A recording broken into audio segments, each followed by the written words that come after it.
Let life take you along for the ride.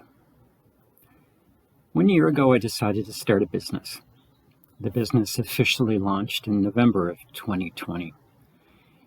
From the moment the seed of this idea was planted, it took off and developed a life of its own.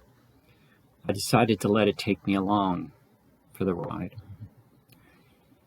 There were numerous factors that influenced my decision to start this business, no one of them more important than the other. It was the combination of all the factors that finally made me decide to flip the switch and make it happen. Once the decision was made to start the business and the wheels were set in motion, all of my efforts fell into place and everything went quite smoothly.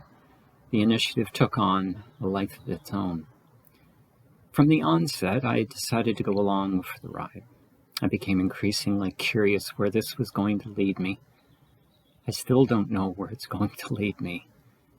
But with great curiosity, I am consciously deciding to go along for the ride to see where it takes me.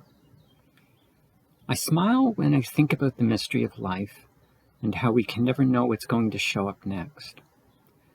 If you had told me a year ago that I would be starting a business, I may have thought you were crazy.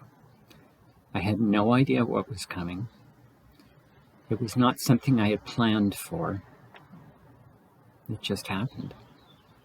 Alas, we can't plan for life. We may think we can, but life just happens. There is a wonderful saying, we plan and God laughs.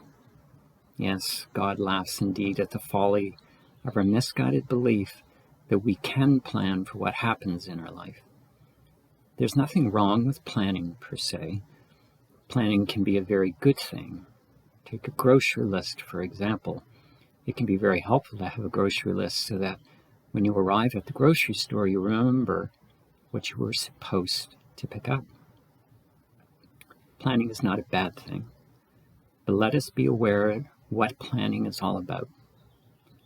Planning is an attempt to control our fears over what would happen if we didn't plan. In other words, we plan because we are afraid of what would happen if we didn't.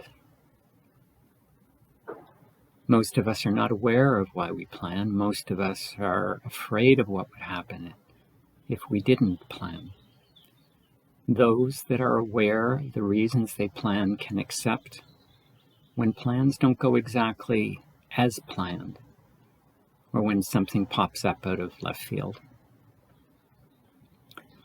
Those that can let life take them along for the ride are not immune to planning, but what these people can do is make adjustments to their life when their so-called plans don't work out.